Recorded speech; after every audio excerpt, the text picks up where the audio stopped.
আসসালামু আলাইকুম বন্ধুরা, আজকে গুরুত্বপূর্ণ খবর। বর্তমানে সবচেয়ে আলোচিত বিষয় হচ্ছে যুক্তরাষ্ট্র ও ইরানের মধ্যে চলমান সংঘাত।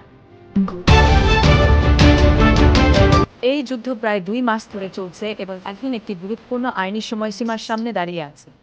1973 সালের ওয়ার পাওয়ার্স রেজলিউশন অনুযায়ী প্রেসিডেন্ট 7 দিনের বেশি সামরিক অভিযান চালাতে চাইলে কংগ্রেসের অনুমতি প্রয়োজন। এই সময়সীমা এখন শেষের দিকে চলে এসেছে।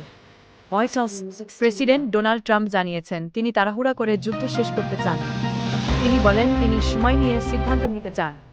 অন্যদিকে প্রশাসনের পক্ষ থেকে দাবি করা হচ্ছে যুক্তরাষ্ট্র যুদ্ধের মধ্যে নেই, যদিও বাস্তবে সামরিক অভিযান চলছে।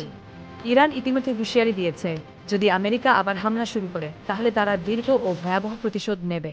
ইরান যুদ্ধের সরাসরি প্রভাব পড়েছে বৈশ্বিক অর্থনীতিতে, বিশেষ করে হরমুজ প্রণালী স্ট্রেট অফ হরমুজ, যেখান দিয়ে বিশ্বের বড় অংশের তেল পরিবহন হয়, এখন প্রায় অচল অবস্থা। এই পরিস্থিতির কারণে আন্তর্জাতিক বাজারে তেলের দাম হঠাৎ বেড়ে গেছে। কিছু রিপোর্ট অনুযায়ী তেলের দাম $126 প্রতি ব্যারেল পর্যন্ত পৌঁছেছে।